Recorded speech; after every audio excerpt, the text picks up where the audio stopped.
Só que esse tratamento lidava com casos isolados, com os sintomas de cada indivíduo, e com uma profilaxia sintomática apenas. Ou seja, a gente não tinha uma cura, a gente só cuidava dos sintomas até que a pessoa ficasse bem. Olá meninas, sejam bem-vindas novamente para essa discussão light, que a gente vai falar de morte, de gripe e de saúde. Nada diferente do que você tá vendo na televisão em qualquer canal que você ligar nesse exato momento. Essa é a parte 2 de um vídeo sobre a gripe espanhola, fazendo com que a gente reflita nas similaridades e nas diferenças daquela época com a nossa atual. Se você não viu ainda este vídeo, clique aqui e assista a parte 1, para você não ficar muito perdido aqui no que a gente está falando. E agora, sem mais delongas, vamos continuar. Os médicos, além disso, receitavam também purgantes e sudoríferos, ou seja, algo que provocasse você eliminar essas toxinas do micróbio, que eles diziam, antitérmicos, injeções de mercúrio e óleo canforado, além do quinino e dos chás de ervas. A higiene bucal e nasal era super essencial, como vocês viram, e essa higiene era feita tanto com medicamentos quanto com esses princípios de mentol e cânfora, que eles acreditavam que limpava as vias nasais. A comunidade médica se assustava também com a contaminação nos agrupamentos dentro dos hospitais. É o que a gente pode ver nessa charge que está passando aí. E é interessante a gente pensar que nessa época já havia um debate médico em relação à identidade desse bacilo de Pfeiffer que a gente viu, dessa bactéria. Será que era ela a hipótese mais correta do causador da gripe? Apesar da gente só conseguir estudar os vírus a partir de 1933 com mais profundidade, já se acreditava que esse tal de vírus, que em latim significa veneno, existia no ar e que podia infectar e causar doenças. Alguns médicos brasileiros, inclusive, afirmaram que a gente seria capaz de filtrar esse vírus da gripe do sangue dos doentes e também do catarro deles. Olha, gente, eu nunca pensei que eu, que faço vídeo de receita, ia falar catarro em algum vídeo. Então, a gente conseguiria filtrar esse vírus dessas substâncias corpóreas e esse vírus ia morrer. Porque, diferente do bacilo, ele não teria uma vida independente fora do corpo humano. Uma das soluções terapêuticas propostas foi o que a gente chama de autohemoterapia, no qual você retirava o sangue do paciente, filtrava o vírus e devolvia o sangue filtrado para o corpo do próprio paciente. Como vocês podem imaginar, não era uma solução muito prática para um país inteiro de doentes, então a gente abandonou a ideia assim logo no comecinho. Era terrível para esses médicos e para esses enfermeiros lidar com essa situação e não saber explicar para os pacientes o invisível. Não saber explicar... Olha um barulhinho ali.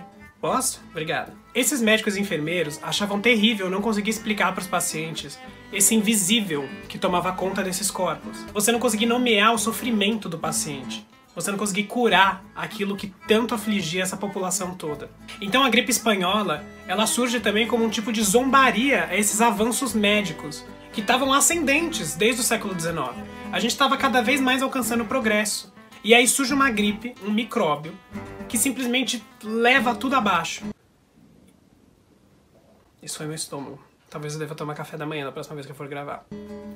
E faz com que toda a teoria microbiana, que dizia que, a partir do momento que a gente identificou aquilo que está no ar, a gente pode limpar esse ar e nunca mais ser contaminado, caísse por terra. Além disso, essa situação do vírus da gripe espanhola faz com que ele apareça não só como doença, mas como um espaço para que exista uma projeção de frustrações sociais e de políticas de uma comunidade insatisfeita. É nessa crise em que as pessoas se deparam com a mortalidade, com a fragilidade delas, com o medo delas, que elas conseguem projetar numa doença todas as rupturas sociais que são necessárias para que a sociedade consiga avançar. Familiar. É nesse contexto que a medicina popular, então, se manifesta, claro. Porque a população via que os médicos não tinham uma solução definitiva. Como essa solução era inexistente, esse imaginário daqueles que são não médicos começa a retomar umas teorias antigas. Uma delas era a teoria do miasma. O miasma vem desde a época da Idade Média. Lembra daqueles caras com a máscara da peste? Porque acreditava-se que você podia cheirar aquilo que estava contaminado. Então o ar contaminado, ele fedia. O ar contaminado era perceptível, você poderia cheirar esse vírus no ar. Combatia-se então como essa contaminação? Você carregando junto com você patuás cheio de cânfora ou de alho, queimava-se incensos de enxofre para a limpeza do ar das casas, ou vidrinhos de mentol ou iodo dentro do trem, do bonde, você conseguia ir cheirando porque você ia tirar essa bactéria, esse vírus das suas vias nasais. Além disso, na dieta do brasileiro da época, alimentos que faziam parte dessa medicina popular eram o limão, o alho, a canela, o sal e a pimenta. O preço desses alimentos, então, subiu num nível exorbitante, porque todo mundo queria comprar essas coisas para ficar imune. Inclusive, existia escassez deles. Faltou limão na cidade, gente. Inclusive, um dos remédios mais criativos foi o que? Pegaram uma receita de xarope que levava limão, alho e mel e adaptaram um pouquinho a receita. Trocaram o mel por açúcar e o alho por gelo. Ficou só o limão. E aí as pessoas fizeram o quê? Colocaram cachaça, porque cachaça curava urucubaca. E aí criou-se a caipirinha. A caipirinha, uma das teorias de criação dela é que ela surgiu como um remédio da gripe espanhola. Talvez seja interessante no Covid-19, mas você vai ficar louco em casa. Aí pode ser um pouco triste. Isso tudo surgiu porque as pessoas tinham medo de se internar nos hospitais. Esses hospitais eram tipicamente associados com a morte ou com o desaparecimento de pessoas que ali entravam. Ou inclusive pela falta de leitos. Então, isso faz com que as pessoas começassem a se tratar em casa buscando essas alternativas. É assim que se reaviva essas memórias populares e familiares. A comunidade italiana, por exemplo, em São Paulo, usou muito alho para se curar da gripe espanhola, que faz parte da própria cultura europeia de combate a esse tipo de doença. Ai, peraí. Acho que agora vai. Não vai cair. Dá mais um takezinho, peraí. Esse isolamento social, então, era marcante. Reclamava-se quando havia mais de 4 pessoas dentro do bonde. Os amigos isolavam-se um dos outros, diziam-se inclusive que a doença passava pela amizade. E as pessoas se comunicavam bastante apenas pelas janelas das casas. Essa questão do toque desapareceu no cotidiano das pessoas, inclusive porque essa era uma das formas do vírus se espalhar.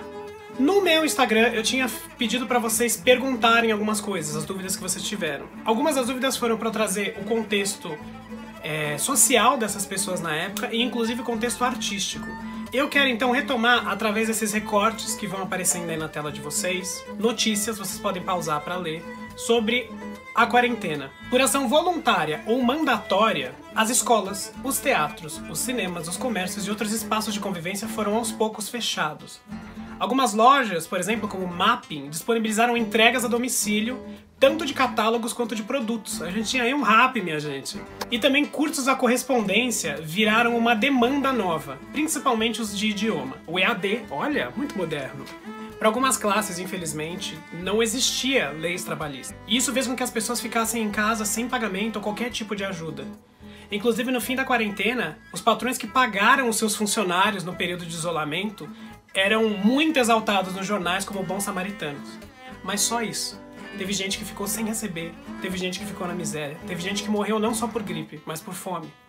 Por questão de tempo, eu tive que selecionar aí só alguns recortes da minha pesquisa. Portanto, se vocês tiverem um interesse em saber mais, comentem, se inscrevam no canal, deixem seu like, por favor. Mostrem pra esse algoritmo que eu tenho que fazer mais partes desse vídeo. Deixa aquele feedback básico, tá bom? Pra valorizar os neurônios que eu perdi lendo tanta coisa com essa gramática antiga. Então, esse fantasma da gripe partiu, evaporou e não apareceu mais nos capítulos da história seguinte do nosso país. Mal sabia a gente, né? Mas tia Bela, muito legal tudo isso. Mas o que eu faço com essa informação toda? Muito fácil. Agora você pega essa informação toda que eu passei e lembra disso quando você for refletir sobre o que está acontecendo à nossa volta. Se antigamente esse oceano era uma barreira natural contra as doenças, devido às grandes navegações que começaram no século XVI, e a aviação, isso não se aplica mais. O que eu quero dizer é, será que é tão diferente os questionamentos levantados por essa população antiga, surpreendida pela doença, e o que a gente está vivendo agora? A historiadora Denise Santana nos lembra como a nossa saúde atualmente estava balizada e inserida totalmente numa mentalidade de investimento pessoal. Só cabe a você ser saudável. Usa um aplicativo que te lembra de beber água. Olha, o de hoje tem que estar pago, hein? Você é o empreendedor da sua própria saúde. O Covid-19 veio e deu um soco no estômago dessa lógica toda. O inimigo é invisível. O inimigo é imperceptível. E não depende mais só de você estar saudável. Agora a gente precisa que a comunidade pense no coletivo, para que todos possam permanecer saudáveis. Aquilo que era do mundo médico, inclusive, começou a entrar nas nossas casas. Então agora a gente lava a mão constantemente, por 20 segundos, inclusive os pulsos e os braços. a gente usa máscara, a gente usa luva, a gente tem que desinfectar todos os espaços em que a gente toca. Não mais se separa o hospital da nossa própria casa. O mundo que a gente conhece tomou novos significados. E novas questões surgiram em relação ao Covid-19. Daquele local que antes era muito confortável para todos nós. Ou melhor, muito confortável para alguns de nós. O jornal New York Times recentemente noticiou que um site americano publicou um artigo convocando jovens a se contaminarem voluntariamente pelo Covid-19 para que eles criassem a resistência necessária para retornar ao cotidiano comercial do país. Nós estamos criando, então, um rascunho muito perigoso de segregação imunológica num momento com uma doença que já vinha com piadinhas racistas e xenofóbicas. Eu não quero pesar o rolê. Eu juro que eu não quero pesar o rolê. O objetivo desse vídeo é o seguinte: colocar em perspectiva a nossa historicidade, o nosso contato com um episódio muito similar com o imaginário que a gente está vivendo. Nós somos subprodutos do nosso tempo, a gente é filho da nossa época. Então eu quero fazer uma comparação, não direta necessariamente, mas entre a nossa época e aquela, para que a gente possa ter uma reflexão informativa. A quarentena e seus impactos em diversas camadas da nossa vivência, seja ela psicológica, seja ela histórica, seja ela social, seja ela econômica, trouxeram um paradigma que está atravessando a gente. A gente está sentindo a mudança e a história acontecer no nosso corpo. Então cabe a nós refletir sobre o nosso presente, sobre o nosso futuro, diante disso tudo que a gente está vivendo agora. O que eu quis, na verdade, com esse vídeo é trazer a essa equação o nosso passado também. Esse vídeo nada mais é do que um convite ao diálogo. Porque eu acredito que a gente vai ter que construir juntos o nosso futuro a partir de agora. E a melhor maneira de se fazer isso é estando consciente. Caso vocês queiram continuar essa discussão, tem um amigo meu que fez um vídeo em relação à alimentação e esse Covid-19, que é o Guiwan. Eu vou deixar o vídeo dele aqui para vocês clicarem. Um beijo a todos, muito obrigado pela companhia e lavem suas mãozinhas, que juntos a gente vai sair dessa. Se inscrevam no canal, deixem seu like e eu espero que a gente possa ter tido aí uns minutinhos agradáveis. Dependendo do tamanho desse vídeo, minutinhos aqui eu tô usando bem, assim, metaforicamente falando, sabe? Beijinho a todos e até mais!